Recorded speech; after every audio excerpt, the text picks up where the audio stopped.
Hi hello ನಮಸ್ತೆ, ನಾನು ನಿಮ್ಮ ಗೀತಾ ಸಂತೋಷ್. ಸಿರಿ ಸಂಭ್ರಮ ಚಾನಲ್ಗೆ ನಿಮ್ಮೆಲ್ಲರಿಗೂ ಸ್ವಾಗತ. ಇನ್ನೂ ನನ್ನ ಚಾನಲ್ನ ಸಬ್ಸ್ಕ್ರೈಬ್ ಆಗಿಲ್ಲ ಅಂದರೆ ಪ್ಲೀಸ್ ಸಬ್ಸ್ಕ್ರೈಬ್ ಆಗಿ, ಹಾಗೆ ಬೆಲ್ ಬಟನ್ನ ಕ್ಲಿಕ್ ಮಾಡೋದನ್ನ ಮರಿಬೇಡಿ. ಬನ್ನಿ ಹಾಗಾದರೆ ಇವತ್ತಿನ ವಿಡಿಯೋದಲ್ಲಿ ನಾನು ಯಾವ ರೆಸಿಪಿನ ಮಾಡ್ತಾಯಿದ್ದೀನಿ ಅಂತ ನಿಮ್ಮೆಲ್ಲರಿಗೂ ತಿಳಿಸ್ಕೊಡ್ತಾ ಇದ್ದೀನಿ. ನಾನು ತುಂಬಾ ಸಿಂಪಲ್ಲಾಗಿ ಕೇವಲ 5-10 ನಿಮಿಷದಲ್ಲಿ ರೆಡಿ ಆಗುವಂತಹ ಹಾಲು ಪಪ್ಸ್ನ ಯಾವ ರೀತಿಯಾಗಿ ಮಾಡೋದು ಅಂತ ನಿಮ್ಮೆಲ್ಲರಿಗೂ ತಿಳಿಸ್ಕೊಡ್ತಾ ಇದ್ದೀನಿ. ತುಂಬಾ ಸಿಂಪಲ್ಲಾಗಿ ನಾವು ಮನೇಲೇ ಸಹ ಟ್ರೈ ಮಾಡ್ಬೋದು. ನೀವು ಒಮ್ಮೆ ಟ್ರೈ ಮಾಡಿ ನೋಡಿ. ನಾನಿಲ್ಲಿ ಮೊದಲನೇದಾಗಿ 2 ಮೀಡಿಯಮ್ ಸೈಜ್ದು ಆಲೂಗೆಡ್ಡೆನ ತೊಳೆದ್ಬಿಟ್ಟು ಈ ರೀತಿಯಾಗಿ ಪೀಸಸ್ ಆಗಿ ಕಟ್ ಮಾಡಿ ಬೇಯೋದಕ್ಕೆ ಇಟ್ಕೊಂಡಿದ್ದೀನಿ. ಅದು ಬೇಯ್ತಾರೆ. ನೆಕ್ಸ್ಟು ನಾವಿವಾಗ ಒಂದು ಮಿಕ್ಸಿಂಗ್ ಬೌಲ್ನ ತೊಗೊಂಡು 1 ಕಪ್ ಆಗುವಷ್ಟು ಮೈದಾ ಹಿಟ್ಟನ್ನ ಮಿಕ್ಸಿಂಗ್ ಬೌಲ್ಗೆ ಸೇರಿಸ್ಕೊತಾ ಇದ್ದೀನಿ. ನೆಕ್ಸ್ಟು 1 ಸ್ಪೂನ್ ಆಗುವಷ್ಟು ಉಪ್ಪು, ಹಾಗೆಯೇ ಒಂದು 3/4 ಕಪ್ ಆಗುವಷ್ಟು ಚಿಕ್ಕ ಕಪ್ಪಲ್ಲಿ ಆಗಲೇ ಅಥವಾ ಒಂದು 2 ಸ್ಪೂನ್ ಆಗುವಷ್ಟು ಆಯಿಲ್ನ ಸೇರಿಸಿ ಚೆನ್ನಾಗಿ ಕೈಯಲ್ಲಿ ಮಿಕ್ಸ್ ಮಾಡ್ಕೊಳ್ಳೋಣ. ಮೊದಲನೇದಾಗಿ ನೀರು ಹಾಕೋದಕ್ಕೆ ಹೋಗಬೇಡಿ. ಉಪ್ಪು ಮತ್ತು ಎಣ್ಣೆನ ಚೆನ್ನಾಗಿ ಹಾಕಿರ್ತೀವಲ್ವ, ನೀಟಾಗಿ ಚೆನ್ನಾಗಿ ಮಿಕ್ಸ್ ಮಾಡ್ಕೊಬೇಕು. ಕೈಯಲ್ಲೇ ಚೆನ್ನಾಗೆಲ್ಲ ಮಿಕ್ಸ್ ಮಾಡ್ಕೊಂಡಿದ್ದಾದಮೇಲೆ ನಾವು ಕೈಯಲ್ಲಿ ಈ ರೀತಿಯಾಗಿ ಪ್ರೆಸ್ ಮಾಡಿ ಇಟ್ಕೊಂಡ್ರೆ ಈ ರೀತಿಯಾಗಿ ಉಂಡೆ ರೀತಿಯಲ್ಲಿ ಬರಬೇಕು. ಅಲ್ಲಿವರೆಗೂ ನಾವು ಚೆನ್ನಾಗಿ ಮಿಕ್ಸ್ ಮಾಡಿ ಇಟ್ಕೊಂಡು ನೆಕ್ಸ್ಟು ನೀರನ್ನ ಆ್ಯಡ್ ಮಾಡಿಕೊಂಡು ಚೆನ್ನಾಗಿ ಮಿಕ್ಸ್ ಮಾಡ್ಕೊಳ್ಳೋಣ. ಈ ರೀತಿಯಾಗಿ ಗಂಟಾಗಬಾರ್ದು, ಆ ರೀತಿಯಾಗಿ ನಿಧಾನವಾಗಿ ಸ್ವಲ್ಪ ಸ್ವಲ್ಪ ನೀರನ್ನ ಸೇರಿಸ್ಕೊಂಡು ಮಿಕ್ಸ್ ಮಾಡ್ಕೊಳ್ಳಿ. ನಾವು ಏನು ಚಪಾತಿ ಮಾಡ್ತೀವಿ ನೋಡಿ ಆ ಹದದಲ್ಲಿ ಇದ್ದರೆ ಸಾಕು. ನೋಡಿ ಈ ರೀತಿಯಾಗಿ ಚೆನ್ನಾಗೆಲ್ಲನೂ ಮಿಕ್ಸ್ ಮಾಡಿ ಕಲಸಿ ಇಟ್ಕೊಳ್ಳೋಣ. ಕೈಗೆ ಸ್ವಲ್ಪನೂ ಸಹ ಅಂಟಬಾರ್ದು. ಅಂಟಿಲ್ಲ ಅಂದರೆ ಹದ ಕರೆಕ್ಟಾಗಿ ಬಂದಿದೆ, ಚಪಾತಿ ಹಿಟ್ಟಿನ ಅದಕ್ಕೆ ಕರೆಕ್ಟಾಗಿ ಬಂದಿದೆ ಅಂತ ಅರ್ಥ. ನೋಡಿ ಈ ರೀತಿಯಾಗಿ ಚೆನ್ನಾಗಿ ಎಲ್ಲನೂ ಮಿಕ್ಸ್ ಮಾಡಿಕೊಂಡು ಮಿದ್ದಿಸ್ಕೊಳ್ಳೋಣ. ನೋಡಿ ಕೈಗೆ ಸ್ವಲ್ಪನೂ ಸಹ ಅಂಟ್ತಿಲ್ಲ.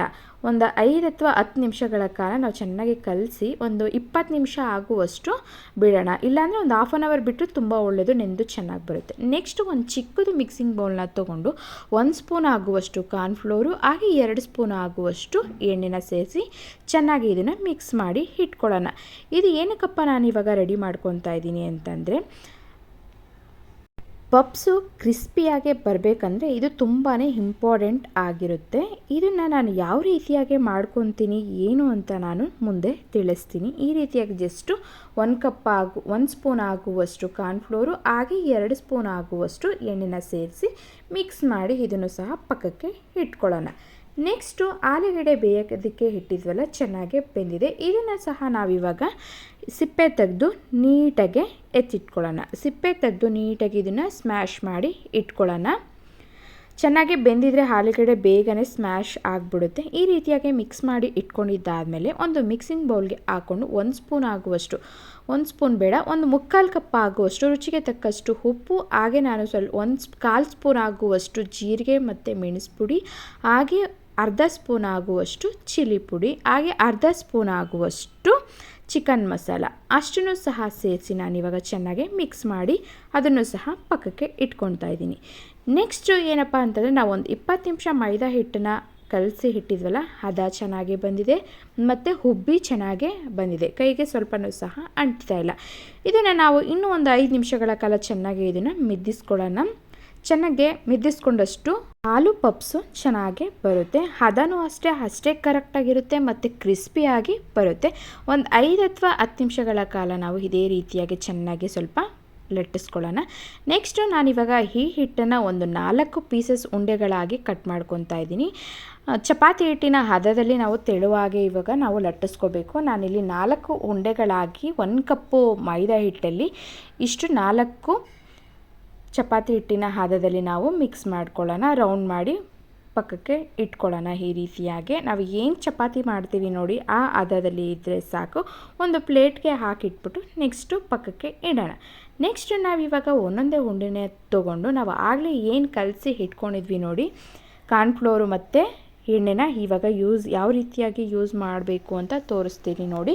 ಈ ಇಂಪಾರ್ಟೆಂಟ್ ಏನಪ್ಪ ಅಂತಂದರೆ, ಕಾರ್ನ್ಫ್ಲೋರು ಮತ್ತು ಎಣ್ಣೆನ ಹಾಕಿಟ್ಕೊಂಡಿರ್ತೀವಲ್ಲ, ಅದು ಪಪ್ಸ್ ಮಾಡಬೇಕಾದ್ರೆ ತುಂಬಾ ಇಂಪಾರ್ಟೆಂಟ್ ಅಂತಲೇ ತಿಳ್ಕೊಳ್ಳಿ. ಇವಾಗ ಚಪಾತಿ ಹಿಟ್ಟಿನ ಹದಕ್ಕೆ ಎಲ್ಲನೂ ಒಂದು 4 ಉಂಡೆಗಳಾಗಿ ಮಾಡಿ ಇಟ್ಕೊಂಡಿದ್ವಲ್ಲ, 4 ಉಂಡೆಗಳನ್ನ ಚಪಾತಿ ರೀತಿಯಲ್ಲಿ ಲಟ್ಟಿಸ್ಬಿಟ್ಟು ಇಟ್ಕೊಳ್ಳೋಣ ಪಕ್ಕದಲ್ಲಿ. ನೋಡಿ ನಾನು ಯಾವ ಶೇಪಲ್ಲಿ ಯಾವ ರೀತಿಯಾಗಿ ಲಟ್ಟಿಸ್ಕೊತೀನಿ ಅಂತ ನೋಡ್ಕೊಳ್ಳಿ. ಸ್ವಲ್ಪ ತೆಳುವಾಗಿ ಇರಬೇಕು ಅಂತೇನಿಲ್ಲ, ಸ್ವಲ್ಪ ಮೀಡಿಯಮ್ಮಾಗೆ ಮಂದವಾಗಿದ್ದರೆ ಸಾಕು. ನೋಡಿ ಈ ರೀತಿಯಾಗಿ ನಾನು 4 ಚಪಾತಿಗಳನ್ನಾಗಿ ಮೈದಾ ಚಪಾತಿನ ರೆಡಿ ಮಾಡಿ ಇಟ್ಕೊಂಡಿದ್ದೀನಿ. ನೆಕ್ಸ್ಟು ಚಪಾತಿನ ಈ ರೀತಿಯಾಗಿ ಒಂದು ಮೇಲೆ ಇಟ್ಬಿಟ್ಟು ಅದ್ರ ಮೇಲೆ ನಾವು ಆಗಲೇ ಏನು ರೆಡಿ ಮಾಡಿ ಇಟ್ಕೊಂಡಿದ್ವಲ್ಲ ಕಾರ್ನ್ಫ್ಲೋರು ಮತ್ತು ಎಣ್ಣೆನ ಮಿಕ್ಸ್ ಮಾಡಿ ಇಟ್ಕೊಂಡಿದ್ವಲ್ಲ ಅದನ್ನು ಒಂದು ಸ್ಪೂನ್ನ ಹಾಕಿ ನೀಟಾಗಿ ಸ್ಪ್ರೆಡ್ ಮಾಡ್ಕೊಳ್ಳೋಣ. ನೀಟಾಗಿ ಅದ್ರ ಸುತ್ತನೂ ಸ್ಪ್ರೆಡ್ ಮಾಡ್ಕೋಬೇಕು. ನೆಕ್ಸ್ಟು ಈ ರೀತಿಯಾಗಿ ಸ್ಪ್ರೆಡ್ ಮಾಡ್ಕೊಂಡಾದಮೇಲೆ ನಾವಿವಾಗ ನೆಕ್ಸ್ಟು ಇನ್ನೊಂದು ಚಪಾತಿನ ತೊಗೊಂಡು ಅದ್ರ ಮೇಲೆ ಹಾಕೋಣ. ಏನು ನಾವು ಮೈದಾನ ರೆಡಿ ಮಾಡಿ ಲಟ್ಟಿಸಿ ಇಟ್ಕೊಂಡಿದ್ವಲ್ಲ ಆ ಚಪಾತಿ ಹಿಟ್ಟಿನ ಹದದಲ್ಲಿ ಏನಿರುತ್ತೋ ಅದನ್ನು ನೀಟಾಗಿ ಒಂದ್ರ ಮೇಲೆ ಒಂದು ಎಣ್ಣೆನ ಹಾಕ್ತಾ, ಎಣ್ಣೆ ಅಂತಂದರೆ ನಾವು ಕಾರ್ನ್ಫ್ಲೋರ್ ಮತ್ತು ಎಣ್ಣೆನ ಮಿಕ್ಸ್ ಮಾಡಿ ಇಟ್ಕೊಂಡಿದ್ವಲ್ಲ ಅದನ್ನು ಸೇರಿಸ್ತಾ ಚೆನ್ನಾಗಿ ಒಂದ್ರ ಮೇಲೆ ಒಂದು ಹಾಕ್ತಾ ಈ ರೀತಿಯಾಗಿ ಒಂದರ ಮೇಲೆ ಒಂದು ಹಾಕಿ ಎಣ್ಣೆ ಹಾಕಿ ಈ ರೀತಿಯಾಗಿ ನೀಟಾಗಿ ರೆಡಿ ಮಾಡಿ ಇಟ್ಕೊಳ್ಳೋಣ. 4 ಸ್ಟಫಿಂಗ್ನ ರೆಡಿ ಮಾಡ್ಕೊಂಡಿದ್ದಾದಮೇಲೆ ನಾನು ಇವಾಗ ಮಧ್ಯಕ್ಕೆ ಆ ಕಡೆ ಒಂದು ಫೋಲ್ಡು ಈ ಕಡೆ ಒಂದು ಫೋಲ್ಡು ಮಡಚಿದ್ದಾದಮೇಲೆ ನೆಕ್ಸ್ಟು ಇನ್ನೂ ಒಂದು ಸ್ಪೂನ್ ಆಗುವಷ್ಟು ಕಾರ್ನ್ಫ್ಲೋರು ಮತ್ತು ಎಣ್ಣೆ ಮಿಶ್ರಣವನ್ನು ಸೇರಿಸ್ತಾ ಈ ರೀತಿಯಾಗಿ ಮತ್ತೆ ಒಂದು ಮಧ್ಯಕ್ಕೊಂದು ಆ ಕಡೆಯಿಂದ ಮಧ್ಯ ಒಂದು ನೀಟಾಗಿ ಈ ರೀತಿಯಾಗಿ ಫೋಲ್ಡ್ ಮಾಡಿ ಇಟ್ಕೊಳ್ಳೋಣ. ನೋಡಿ ಈ ರೀತಿಯಾಗಿ ಮಾಡಿ ಇಟ್ಕೊಂಡಿದ್ದಾದಮೇಲೆ ಈ ಹದದಲ್ಲಿ ಕರೆಕ್ಟಾಗಿದೆ, ಸ್ಟಫಿಂಗ್ ಎಲ್ಲನೂ ಕರೆಕ್ಟಾಗಿ ಕೂತಿದೆ. ನಾವಿವಾಗ ಏನಪ್ಪ ಅಂತಂದರೆ ಇವಾಗ ಬಾಕ್ಸ್ ಟೈಪಲ್ಲಿ ಅದೇ ರೀತಿಯಾಗಿ ನಾವಿವಾಗ ಅದನ್ನು ತೆಳುವಾಗಿ ಸ್ವಲ್ಪ ಹಸಿಟ್ಟನ್ನ ಹಾಕ್ಬಿಟ್ಟು ಹಿಟ್ಟನ್ನು ಹಾಕ್ಬಿಟ್ಟು ನೀಟಾಗಿ ಈ ರೀತಿಯಾಗಿ ಲಟ್ಟಿಸ್ಕೊಳ್ಳೋಣ. ಚಪಾತಿ ಹಿಟ್ಟಿನ ಹದದಲ್ಲಿ ಸ್ವಲ್ಪ ತೆಳುವಾಗೇ ಇರಲಿ, ಅಷ್ಟು ತುಂಬ ತೆಳುವಾಗೇ ಬೇಡ.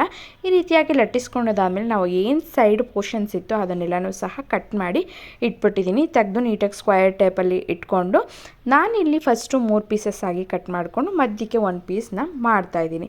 ಅಂದರೆ ಟೋಟಲಾಗಿ 6 ಪೀಸಸ್ ಆಗಿ ಸ್ಕ್ವಯರ್ ಪೀಸಸ್ಗಳಾಗಿ ನಾನಿವಾಗ ರೆಡಿ ಮಾಡಿ ಇಟ್ಕೊಂಡಿದ್ದೀನಿ. ಈ ರೀತಿಯಾಗಿ ಜಸ್ಟ್ ರೆಡಿ ಮಾಡಿ ಇಟ್ಕೊಂಡ್ರೆ ಸಾಕು. ನಾವು ಆಲೂಗೆಡ್ಡೆನ ಬೇಯಿಸಿ ಏನು ಮಿಶ್ರಣನ ಒಳಗೆ ರೆಡಿ ಮಾಡಿ ಇಟ್ಕೊಂಡಿದ್ವಲ್ಲ ಅದನ್ನು ಸಹ ಉಂಡೆಗಳ ರೀತಿಯಾಗಿ ಇಟ್ಕೊಂಡು ನೀರು ನೋಡಿ ಈ ರೀತಿಯಾಗಿ ಮಧ್ಯದಲ್ಲಿ ಆ ಕಡೆಯಲ್ಲಿ ಎಡ್ಜಸ್ ಈ ಕಡೆ ಎಡ್ಜಸ್ನ ಸೇರಿಸಿ ನೀಟಾಗಿ ಕೈಯಲ್ಲಿ ಜಸ್ಟ್ ಪ್ರೆಸ್ ಮಾಡಿದ್ರೆ ಸಾಕು, ಅಂಟ್ಕೊಳ್ಳುತ್ತೆ. ಅದಕ್ಕೆ ಯಾವುದೇ ರೀತಿಯಾಗಿ ಎಣ್ಣೆ ಆಗಲಿ ನೀರಾಗಲಿ ಹಾಕಿ ಪ್ರೆಸ್ ಮಾಡೋ ಅವಶ್ಯಕತೆ ಇರಲ್ಲ. ಕೈಯಲ್ಲೇ ಸಹ ಪ್ರೆಸ್ ಮಾಡಿದ್ರೆ ಸಾಕು, ನೀಟಾಗಿ ಅದು ಸ್ಟಫಿಂಗು ನೀಟಾಗಿ ಕುತ್ಕೊಳ್ಳುತ್ತೆ. ನೋಡಿ ಈ ರೀತಿಯಾಗಿ ಕೈಯಲ್ಲೇ ಸ್ವಲ್ಪ ನೀಟಾಗಿ ಪ್ರೆಸ್ ಮಾಡಿ, ಓಪನ್ ಬಿಡೋದಕ್ಕೆ ಹೋಗಬೇಡಿ. ಇಲ್ಲಾಂದರೆ ಆಲೂಗಡ್ಡೆ ನಾವು ಒಳಗಡೆ ಏನು ಸ್ಟಫಿಂಗ್ ಹಾಕಿರ್ತೀವೋ ಅದೆಲ್ಲನೂ ಆಚೆ ಬಂದು ಎಣ್ಣೆ ಎಲ್ಲನೂ ಹಾಳಾಗ್ಬಿಡುತ್ತೆ. ಮತ್ತು ನಾವು ಪಪ್ಸ್ನ ಬೇಯಿಸ್ಬೇಕಾದ್ರೆ ಏನಾಗುತ್ತಪ್ಪ ಅಂದರೆ ಆಲೂಗಡ್ಡೆ ಎಲ್ಲನೂ ಆಚೆ ಕಡೆ ಬಂದು ಅದರಲ್ಲಿರೋ ಆಲೂಗಡ್ಡೆ ಎಲ್ಲನೂ ಪಪ್ಸ್ ಮೇಲೆ ಕುತ್ಕೊಂಡ್ಬಿಡುತ್ತೆ. ಅದು ಕಪ್ಪಗೆ ಚೆನ್ನಾಗಿರಲ್ಲ ತಿನ್ನೋದಕ್ಕೂ ಅಷ್ಟೇ, ಒಂಥರ ನೋಡೋದಕ್ಕೂ ಇಷ್ಟ ಆಗಲ್ಲ. ಈ ರೀತಿಯಾಗಿ ನಿಮ್ಗೆ ಏನಾದರೂ ಡಿಸೈನ್ ಬೇಕಂತಂದರೆ ಒಂದು ಫೋರ್ಕ್ನ ತೊಗೊಂಡು ಈ ರೀತಿಯಾಗಿ ಡಿಸೈನು ಸಹ ನೀವು ಮಾಡ್ಕೋಬೋದು. ನಿಮಗೆ ಯಾವ ಶೇಪಲ್ಲಿ ಬೇಕೋ ಯಾವ ಡಿಸೈನಲ್ಲಿ ಬೇಕೋ ಆ ರೀತಿಯಾಗಿ ಸಹ ನೀವು ಮಾಡ್ಕೋಬೋದು. ನಾನಿವಾಗ ಇಷ್ಟನ್ನು ಸಹ ರೆಡಿ ಮಾಡಿ ಇಟ್ಕೊಂಡು ಎಣ್ಣೆನ ಕಾಯೋದಕ್ಕೆ ಇಟ್ಕೊಂಡೆ. ಲೋ ಫ್ಲೇಮಲ್ಲೇ ಇಟ್ಕೊಳ್ಳಿ, ಹೈ ಫ್ಲೇಮಲ್ಲಿ ಇಟ್ಕೊಳ್ಳೋದಕ್ಕೆ ಹೋಗಬೇಡಿ, ಯಾಕಂತಂದರೆ ಬೇಗ ಸೀದೋಗ್ಬಿಡುತ್ತೆ. ಲೋ ಫ್ಲೇಮಲ್ಲೇ ಇಟ್ಕೊಂಡು ನಿಧಾನವಾಗಿ ಮೇಲೆ ಕೆಳಗಡೆ ಮಾಡಿಕೊಂಡು ನಿಧಾನವಾಗಿ ಎರಡೆಡೆ ಆಗಿ ಬೇಯಿಸ್ಕೊಳ್ಳಿ. ನನ್ನ ಹತ್ರ ಚಿಕ್ಕದು ಬಾಂಡೆ ಇರೋದ್ರಿಂದ ನಾನು ಇಲ್ಲಿಗೆ ಎರಡೆರಡೇ ಸಹ ಹಾಕ್ಕೊತಾ ಇದ್ದೀನಿ. ನೀಟಾಗಿ ಮೇಲೆ ಕೆಳಗಡೆ ಗೋಲ್ಡನ್ ಬ್ರೌನ್ ಬರೋವರೆಗೂ ನೋಡಿ ಈ ಹದದಲ್ಲಿ ಕರೆಕ್ಟಾಗಿ ಬೆಂದಿದೆ. ಇಷ್ಟು ಬೆಂದಿದ್ರೆ ಸಾಕು. ಇವಾಗ ನೆಕ್ಸ್ಟು ನಾನೆಲ್ಲನೂ ರೆಡಿ ಮಾಡಿಕೊಂಡು ಇವಾಗ ಬನ್ನಿ ಸರ್ವ್ ಮಾಡಿ ತೋರಿಸ್ತಾ ಇದ್ದೀನಿ.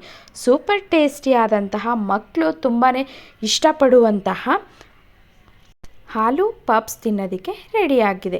ನಾವು ಅಂಗಡಿಗಳಲ್ಲಿ ಬೇಕರಿಗಳಲ್ಲಿ ಕೊಡಿಸ್ತೀವಿ, ಅದು ಯಾವುದ್ಯಾವುದು ಎಣ್ಣೆಯಿಂದ ಕರೆದಿರ್ತಾರೋ ಮತ್ತು ಯಾವುದರಿಂದ ಮಾಡಿರ್ತಾರೋ ಗೊತ್ತಾಗೋದೇ ಇಲ್ಲ. ಈ ರೀತಿಯಾಗಿ ನಾವೇ ಮನೇಲಿ ಒಂದು ಹೈಜಿನಿಕ್ ಫುಡ್ಗಳಿಂದ ಮಾಡಿಕೊಡೋದ್ರಿಂದ ಮಕ್ಕಳೂ ಹೆಲ್ತಿಯಾಗಿರ್ತಾರೆ, ಮಕ್ಕಳೂ ಅಷ್ಟೇ ತುಂಬಾ ಇಷ್ಟಪಟ್ಟು ತಿಂತಾರೆ.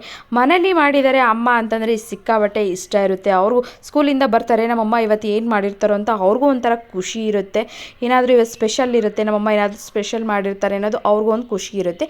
ಈ ರೀತಿಯಾಗಿ ನೀವು ಒಮ್ಮೆ ಮನೇಲಿ ಈ ಸಿಂಪಲ್ಲಾಗಿ ಈ ರೆಸಿಪಿನ ಮಾಡ್ಕೊಳ್ಳಿ. ಮಕ್ಕಳು ಅಷ್ಟೇ ಇಷ್ಟಪಟ್ಟು ತಿಂತಾರೆ, ದೊಡ್ಡವರು ಅಷ್ಟೇ ಇಷ್ಟಪಟ್ಟು ತಿಂತಾರೆ. ಅದಕ್ಕೆ ನೀವು ಬೇಕಂದರೆ ಸ್ಟಫಿಂಗ್ಗೆ ಬೇರೆ ಬೇರೆ ಏನಾದರೂ ತರಕಾರಿಯಿಂದನೂ ಸಹ ಹಾಕಿ ಮಾಡಿಕೊಡ್ಬೋದು, ಅದರಿಂದನೂ ಚೆನ್ನಾಗಿರುತ್ತೆ. ನಾನಿಲ್ಲಿ ಆಲೂಗಡ್ಡೆ ಇರೋದ್ರಿಂದ ಅದನ್ನು ಸಹ ಟ್ರೈ ಮಾಡೋಣ ಅಂತ ಮಾಡಿದ್ದೀನಿ. ತುಂಬಾ ಟೇಸ್ಟ್ ಅಂತೂ ಸಖತ್ತಾಗಿದೆ ಅಂತಲೇ ಹೇಳ್ಬೋದು. ತಿನ್ನೋದಕ್ಕೆ ಕಾಫಿ ಟೈಮಲ್ಲಿ ಸಂಜೆ ಬಿಸಿ ಬಿಸಿಯಾಗಿ ಮಕ್ಕಳು ಬಂದಿದ ತಕ್ಷಣ ಸ್ಕೂಲಿಂದ ಬಂದಿದ ತಕ್ಷಣ ಕೊಟ್ಟರೆ ಇಷ್ಟಪಟ್ಟು ತಿಂತಾರೆ. ತುಂಬಾ ಸಿಂಪಲ್ಲಾಗಿ ಕೇವಲ 5-10 ನಿಮಿಷಗಳಲ್ಲೇ ಈ ರೆಸಿಪಿನ ಮಾಡ್ಕೋಬೋದು. ಹಾಲು ಪಪ್ಸ್ನ ಈ ರೀತಿಯಾಗಿ ನೀವು ಒಮ್ಮೆ ಮನೆಯಲ್ಲೇ ಟ್ರೈ ಮಾಡಿ. ಸಿಕ್ಕಾಬಟ್ಟೆ ಟೇಸ್ಟಿಯಾಗಿದೆ ಅಂತಲೇ ಹೇಳ್ಬೋದು. ನಾವು ಆಲೂಗಡ್ಡೆನ ಏನು ಚಾಟ್ ಮಸಾಲ ಮತ್ತು ಚಿಕನ್ ಮಸಾಲ ಮತ್ತು ಜೀರಿಗೆ ಮತ್ತು ಮೆಣಸು ಪುಡಿನ ಹಾಕಿರ್ತೀವಲ್ಲ ಆ ಫ್ಲೇವರು ತುಂಬಾ ಚೆನ್ನಾಗಿದೆ ಅಂತಲೇ ಹೇಳ್ಬೋದು. ಡಿಫ್ರೆಂಟಾಗಿ ನೀವು ಒಮ್ಮೆ ಈ ರೀತಿಯಾಗಿ ಮನೇಲೇ ಮಾಡಿಕೊಡಿ. ಮಕ್ಕಳಂತೂ ತುಂಬಾ ಇಷ್ಟಪಟ್ಟು ತಿಂತಾರೆ. ಇವತ್ತಿನ ವಿಡಿಯೋ ನಿಮ್ಮೆಲ್ರಿಗೂ ಇಷ್ಟ ಆಗಿದೆ ಅಂತ ತಿಳ್ಕೊತೀನಿ. ಇನ್ನಷ್ಟು ವಿಡಿಯೋಗಳಿಗಾಗಿ ನನ್ನ ಚಾನಲ್ನ ನೋಡ್ತಾ ಇರಿ, ಹಾಗೆ ಸಬ್ಸ್ಕ್ರೈಬ್ ಮಾಡೋದನ್ನ ಮರಿಬೇಡಿ. Thank you.